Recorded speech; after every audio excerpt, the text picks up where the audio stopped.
Buenas tardes, Dios les bendiga. Quisiera compartir en esta tarde un sermón basado en Primera de Pedro capítulo 2, versículos 11 al 16. Primera de Pedro capítulo 2, versículos 11 al 16. Y el tema que vamos a tocar es forasteros sometidos, forasteros sometidos. Antes de comenzar, quisiera contarte algo que me sucedió hace mucho tiempo. Recuerdo con mucho cariño la ocasión que me mudé a vivir a la ciudad de Monterrey. Como saben, pues por mis estudios teológicos tuve que mudarme a esta ciudad. Recuerdo que cuando llegué al dormitorio, allí en la UCLA, eh, pues el dormitorio tiene un reglamento y esa ocasión, pues en la bienvenida nos dieron el reglamento en una libretita, una hoja, para que nosotros pudiéramos leerla y entenderla. Recuerdo que cuando yo vi ese reglamento, lo primero que dije fue, ¿es en serio? O sea, no soy un recluso para hacer todo esto. Toda mi vida había sido yo muy independiente y cuando llego a un lugar donde no es mi casa, mi ciudad y mucho menos mi autoridad porque no son mis padres, me negué a cumplir el reglamento. Para mí era como estar en la cárcel. De hecho, mucho tiempo me costó negarme a mis deseos de ir al cine o de tener que pedir permiso o de no tener que pedir permiso para ir a la papelería. Pero recuerdo con mucho aprecio el consejo de uno de mis líderes. Uno de mis líderes me dijo, Gustavo, Dios es quien ahora te ha puesto a estas autoridades y este reglamento. Así que si tú eres un esclavo de Cristo, debes estar dispuesto a cumplirlo. De hecho, solo será por 4 años que estarás aquí porque eres foráneo. Así que mientras regresas a casa, solo abstente de ti mismo y hazlo para la gloria de Dios. Y es que esa es nuestra condición humana. Nuestros deseos carnales luchan para resistir a la autoridad dada por Dios. Nuestros deseos carnales luchan para resistir a la autoridad dada por Dios. De hecho, en una circunstancia similar se encontraban los creyentes a los cuales Pedro les escribe esta carta, primera de Pedro. Habían salido de sus patrias y estaban siendo tratados como delincuentes por el simple hecho de ser cristianos. Pero Pedro les va a recordar que porque Dios te ha hecho foráneo en esta tierra, tú debes vivir en buenas obras para glorificarlo. Porque Dios te ha hecho foráneo en esta tierra, tú debes vivir en buenas obras para glorificarlo. Y la pregunta que surge con esta proposición es, ¿cómo mostrar estas buenas obras? ¿Cómo mostrar estas buenas obras? Bueno, Pedro va a hablar acerca de eso en los versículos 11 y 12, diciendo que porque Dios te ha hecho foráneo en esta tierra, tú debes mantener una forma de vida que glorifique a Dios. Mantener una forma de vida que glorifique a Dios. Y esto se encuentra en los versículos 11 y 12. Mira lo que dice el 11. Amados, yo os ruego como extranjeros y peregrinos que os abstengáis de los deseos carnales que batallan contra el alma. La primera cosa que Pedro va a decir, por la cual nosotros debemos mostrar buenas obras, manteniendo una forma de vida que glorifica a Dios, es absteniéndonos de nuestra carne. Y para comenzar, Pedro les llama amados como un resultado de los versículos 9 y 10, porque en los anteriores versículos Pedro les ha llamado a estos creyentes que son el pueblo escogido de Dios, el pueblo amado de Dios. Así que en respuesta a ese amor, nosotros ahora somos extranjeros y peregrinos. Y tú escuchas estas palabras y tú dices, ¿cuál es la diferencia entre un extranjero y un peregrino? Bueno, la raíz griega de estas dos palabras es la misma y podemos traducirla como un forastero, alguien que está en un lugar pero que no pertenece a ese lugar. Nosotros utilizamos la palabra a veces foráneo, ¿verdad? Y la diferencia entre extranjero y peregrino radica en que el peregrino está de paso yendo hacia un lugar específico y el extranjero está establecido en un lugar, pero sabiendo que no está en el lugar al que él pertenece. Así que entendiendo esto, Pedro les dice que deben abstenerse de sus deseos carnales. Y la palabra que ocupa en este versículo es batallar. estos deseos que batallan contra el alma. De hecho, si traducimos tan literalmente esta palabra, podemos decir que los deseos carnales están haciendo un servicio militar, están haciendo una estrategia. Así que la lucha que tenemos como extranjeros, como peregrinos, personas que estamos de paso, que no pertenecemos a esta tierra, es una lucha contra nuestra propia carne. Recuerdo que una ocasión platiqué con un misionero que iba a la India y estábamos platicando sobre la comida que ahí se consume. Él me decía que a veces mirando en redes sociales se le antojaba comer unos bisteces de res bien deliciosos, porque su familia a veces lo subía a las redes sociales y su familia pues estaba en México. Pero en la India este animal es tan sagrado que el comerlo podría ser una obstrucción de la predicación del Evangelio en este lugar. Así que el misionero tenía que abstenerse de su deseo de comer porque no estaba en su tierra, porque él no estaba en su patria, estaba en otro lugar y se tenía que abstener de este deseo. Era una lucha en la cual él siempre se encontraba, pero él tenía que recordar que había algo más valioso que sus propios deseos. Y hermanos, de la misma forma, nosotros deberíamos rechazar y luchar contra los deseos pecaminosos de nuestra carne, porque estamos lejos de una patria mucho mejor, que es nuestra patria celestial, luchando por algo mucho más valioso, que es nuestro Señor Jesucristo. Así que yo quiero preguntarte algo. ¿Qué estás haciendo para luchar contra los deseos de tu carne? O tal vez estás habituado a los deseos de la carne al punto que te has dejado vencer.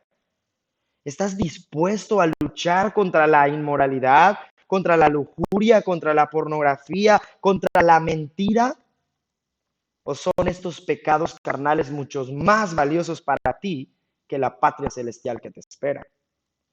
¿Por qué satisfacer los deseos temporales de tu carne que no agradan a Dios cuando te espera una satisfacción mayor cuando veas venir a Cristo? Porque Dios te ha hecho foráneo en esta tierra, tú debes mantener una forma de vida que glorifique a Dios, absteniendo tu carne, dice Pedro. Pero número 2 de este primer punto, en el versículo 12 dice que también manteniendo una buena conducta. Leamos el versículo 12, dice, manteniendo buena vuestra manera de vivir entre los gentiles, para que en lo que murmuran de vosotros como de malhechores glorifiquen a Dios en el día de la visitación al considerar vuestras buenas obras. Ahora quisiera leerte este versículo en otra versión que nos va a ayudar a entender un poquito mejor la idea. La Nueva Versión Internacional dice así, mantengan entre los incrédulos una conducta tan ejemplar que aunque los acusen de hacer el mal, ellos observen las buenas obras de ustedes y glorifiquen a Dios en el día de la salvación. Hermanos, Pedro dice que la forma en la que se verá nuestra abstención de estos deseos de la carne es buscando vivir en integridad. Que cuando alguien te acuse falsamente, no haya indicios de que te puedan culpar porque siempre eres transparente. Sabes, en aquel tiempo, el tiempo de los expatriados a los cuales Pedro escribe, los cristianos habían sido difamados como delincuentes. Uno de los gobernantes, Nerón, se había encargado de difamar al cristianismo, de modo que cuando una persona declaraba que era cristiano, la gente lo veía como un delincuente. Es en ese contexto donde Pedro les dice que su integridad es importante, que su vida debe hablar más que las murmuraciones que otros hacen, que sus hechos del día a día deben glorificar a Dios. Hermano, si tú fueras acusado de ladrón, ¿podrían demostrar tus hechos que no es cierto? Si fueras acusado de mentiroso, ¿podrían tus vecinos o familiares ver que no es así porque siempre eres honesto? ¿Siempre dices la verdad? ¿Podemos decir de ti que eres un joven ejemplar? De hecho, otros pueden glorificar a Dios en ti al ver cómo hablas, cómo vistes o cómo te relacionas con los demás. Porque Dios te ha hecho un foráneo en esta tierra tú debes mantener una forma de vida que glorifique a Dios, absteniendo a tu carne, manteniendo una buena conducta. Pero pensando un poquito más allá, ¿cómo se ve en la práctica esta forma de vida en la tierra? Esto que está diciendo Pedro, ¿cómo se ve en la práctica? En los siguientes versículos 13 y 14, Pedro va a decir que porque Dios te ha dado, Dios te ha hecho foráneo en esta tierra, tú debes someterte a las autoridades terrenales. Tú debes someterte a las autoridades terrenales. Y Pedro va a dar dos razones. Él va a decir, por el Señor, versículo 13, y porque Dios los ha enviado, versículo 14. Leamos el versículo 13. El versículo 13 dice así, por causa del Señor, someteos a toda institución humana, ya sea al rey como a superior, ya a los gobernantes como por él enviados para castigo de los malhechores y alabanza de los que hacen bien. Pedro dice que es por causa del Señor y esta frase encierra totalmente la motivación por la cual debemos abstenernos a nuestros deseos, porque se trata de Él, no de nosotros.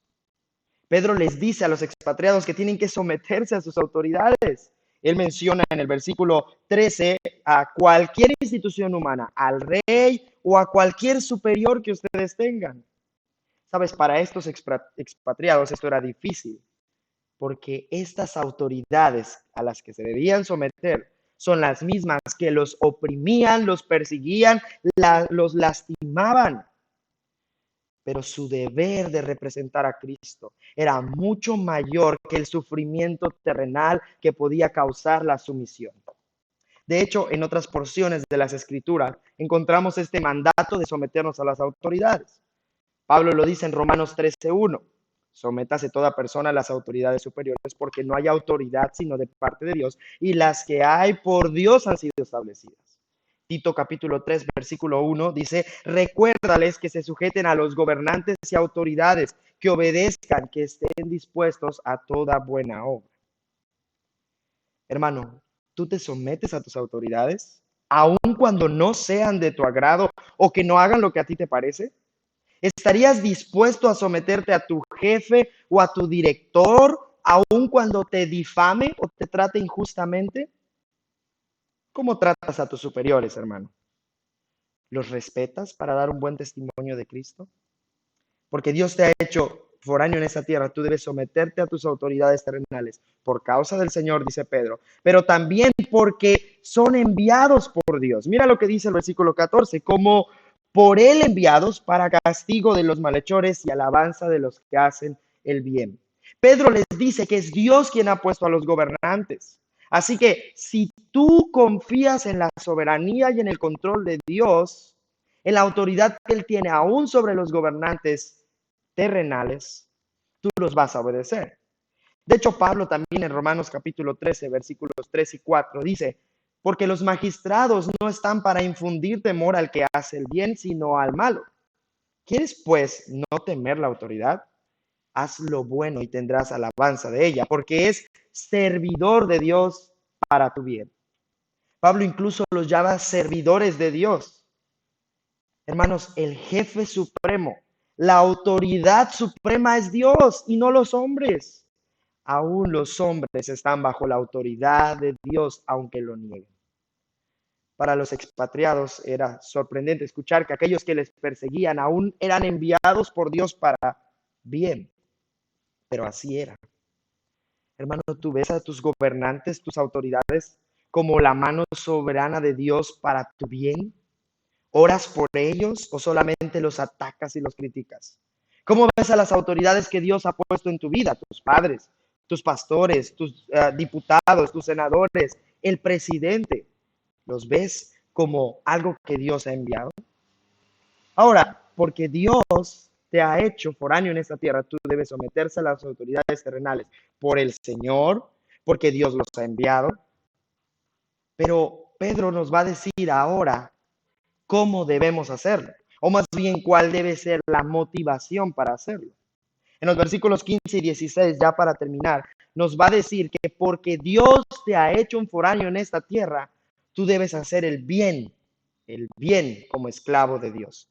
Tú debes hacer el bien como esclavo de Dios bajo la voluntad de Dios. Versículo 15, dice así, Porque esta es la voluntad de Dios, que haciendo el bien hagáis callar la ignorancia de los hombres insensatos. En estos versículos, Pedro deja en claro la voluntad de Dios para la vida de su pueblo. La frase haciendo el bien es la misma palabra utilizada en el versículo anterior, en el versículo 14, los que hacen bien. Así que los creyentes deben de vivir constantemente mostrando buenas obras, haciendo lo correcto, siempre en integridad. Pedro llama a los incrédulos insensatos, personas que no entienden. Y dice que estas personas que no entienden, que no nos entienden, deben de ser callados por causa de nuestra propia vida, al ver nuestra vida. La palabra hacer callar la ignorancia se puede traducir como poner bozal o simplemente tapar la boca. Taparle la boca a aquellos que nos acusan injustamente con nuestros hechos, con nuestras actitudes. De hecho, esto me recuerda en una ocasión en la que Jesús fue llevado ante Pilato, un gobernador importante en su tiempo. Jesús lo vio como parte de la voluntad de Dios para su vida, aun cuando lo trataron injustamente. Y en Mateo 27, 11 al 14, Mateo nos relata lo siguiente: Jesús, pues, estaba en pie delante del gobernador y éste le preguntó diciendo, ¿eres tú el rey de los judíos? Y Jesús le dijo, tú lo dices. Y siendo acusado por los principales sacerdotes y por los ancianos, nada respondió. Pilato entonces le dijo, ¿no oyes cuántas cosas testifican contra ti? Pero Jesús no respondió ni una palabra, de tal manera que el gobernador se maravillaba mucho. Hermano, de la misma forma, nosotros debemos ver las pruebas de las autoridades como una oportunidad de glorificar a Dios. Porque Dios te ha hecho un foráneo en esta tierra, tú debes hacer el bien como esclavo de Dios, bajo la voluntad de Dios. Y número 2, versículo 16, bajo la autoridad de Dios. Pedro dice, como libres, pero no como los que tienen la libertad como pretexto para hacer lo malo, sino como siervos de Dios. La palabra siervos de Dios es la palabra doulos, que quiere decir un esclavo. Pedro dice que nuestra libertad, la libertad que Dios nos ha dado, no es una excusa, sino una motivación para obedecer a Dios. Romanos 6:22, Pablo dice lo mismo. Mas ahora que habéis sido libertados del pecado y hechos siervos de Dios, tenéis por vuestro fruto la santificación y como fin la vida eterna. Recuerdo que en una ocasión fui al banco. Al llegar había una señora gritando, haciendo escándalo porque no habían respetado su turno en la fila y eso para ella era muy injusto. Me llamó la atención que sus reclamos y sus gritos, ella decía que no iba a obedecer a los guardias que le estaban diciendo que guardara silencio porque ella decía que Jesús era su único Señor y ella no obedecía a nadie que no fuera Jesús. Ella con sus labios estaba haciendo Señor a Jesús, pero con sus hechos y con sus actitudes lo estaba negando. De la misma manera, el hecho de que Cristo sea nuestro Señor no cambia de que debemos someternos a las autoridades, porque las mismas autoridades son puestas por Dios. Así que nos sometemos porque Cristo las ha puesto. Hermano, ¿ves tu libertad cristiana como una oportunidad para mostrar tu esclavitud a Cristo? ¿Cómo tratas a tus autoridades? ¿O solo ves la libertad como una excusa para pecar? Aun cuando nadie te ve, te vigila en tu trabajo, ¿tú honras a Dios como tu autoridad suprema? Algunos pueden ver esto como una oportunidad para robar, para falsificar o para mentir. Hermanos, vivir en esta tierra es difícil, ya que como Cristo dijo en Juan 15, 18 al 19, si el mundo os aborrece, sabed que a mí me ha aborrecido antes que a vosotros. Si fuerais del mundo, el mundo amaría lo suyo, pero porque no sois del mundo, antes yo los elegí del mundo, por eso el mundo los aborrece. Nuestra ciudadanía está en los cielos, por lo cual somos foráneos en esta tierra. Y mientras vivamos en este mundo, nuestra condición humana será que nuestros deseos carnales luchan para resistir la autoridad dada por Dios. Sin embargo, hermanos, Dios nos ha dejado en este mundo con un firme propósito, porque Dios te ha hecho foráneo en esta tierra. Tú debes vivir en buenas obras para glorificarle, porque Dios te ha hecho foráneo en esta tierra. Tú debes vivir en buenas obras para glorificarle.